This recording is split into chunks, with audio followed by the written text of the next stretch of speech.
histórica, né, e antiga desses segmentos da população que tradicionalmente estiveram excluídos, né, ou muitas vezes marginalizados pelo reconhecimento do seu papel social e econômico. E a gente diria assim que essa normativa ela vai ter um impacto positivo concreto do ponto de vista da inclusão produtiva, né, e ao mesmo tempo na ampliação do acesso dos consumidores a alimentos tradicionais, alimentos artesanais, mas ao mesmo tempo uma coisa que eu queria muito destacar aqui é o efeito simbólico, que eu acho que ele é de suma importância. São vários esses efeitos, né? O primeiro é esse, que é o reconhecimento desse saber tradicional. Eu acho que é uma questão fundamental, é um passo muito importante que a Anvisa está dando nesse sentido. Né? Um saber que também, durante muito tempo, foi um saber ou desconsiderado, ou que não era ouvido, ou muitas vezes até marginalizado.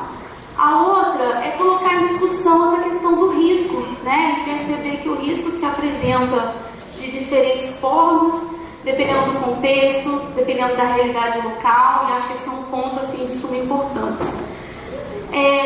A outra tem a ver com essa mudança de paradigma da percepção do trabalho da vigilância sanitária com uma ação que orienta, né, e não com uma ação que só apenas pune.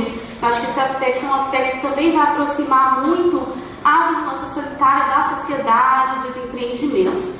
E por último, destacar o processo como se deu, né? E agradecer muito e valorizar muito o trabalho da ASREL, em toda a equipe, mas no nome da Rosilene e da Vanessa. Acho que a forma como esse processo vem sendo conduzida, ela nos ensina muita coisa sobre o processo de escuta pública, né? Então, assim, nós vemos que tem toda uma forma ampliada e inclusiva de escuta, aonde a consulta pública ela foi uma das formas, mas ela não foi a forma.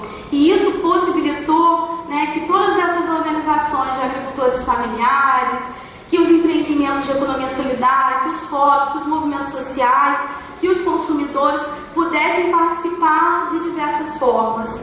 Então eu vejo que isso também é algo que nos traz assim, um alento grande, que continuemos, né, que isso traz inspiração para que a Anvisa então continue em outros temas como agrotóxicos, como transgênicos, e tantos outros que são importantes a esse trabalho de regulação da Anvisa, tenha também, né, esse aprendizado dessa forma assim, fantástica, eu diria eu, incansável, né, da equipe da ASREL, e que nos aproximou bastante. E esse exercício de escuta, ele é um exercício que ele dá trabalho, mas ele é um exercício bastante prazeroso, né? Eu vejo que teve todo um cuidado dessa equipe em ouvir, em traduzir algumas vezes, que não vinha assim tão, a informação não vinha assim tão construída, né? Porque durante muito tempo as pessoas da sociedade se sentiam até constrangidas em tocar nesse assunto de norma sanitária, porque era um assunto técnico, e assunto técnico as pessoas não podem se manifestar, né? Eu acho que isso traz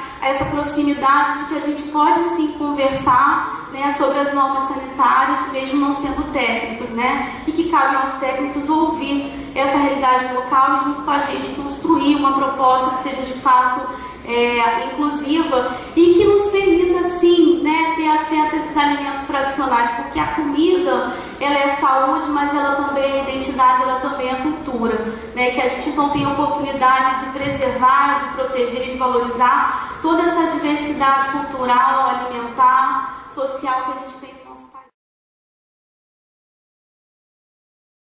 Os estados e municípios que estão tentando aderir há muito tempo ao SUASA, o Ministério da Agricultura tem exigido o RISPOA, né, que é um instrumento que não necessariamente precisaria ser exigido no SUASA, e isso continua sendo exigido.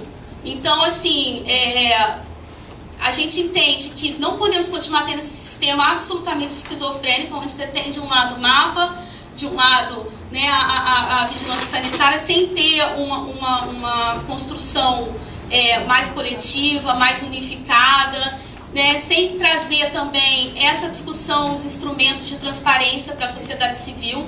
E aí eu quero dizer, Rose, acho que podemos levar isso para a Anvisa, confio em você para levar isso, e no caso do mapa também, existe uma coisa que é a Câmara Setorial de Alimentos, que pouca gente conhece, digo na sociedade, que é um espaço onde se define várias coisas sobre os alimentos e é um espaço onde a sociedade ainda não tem acesso.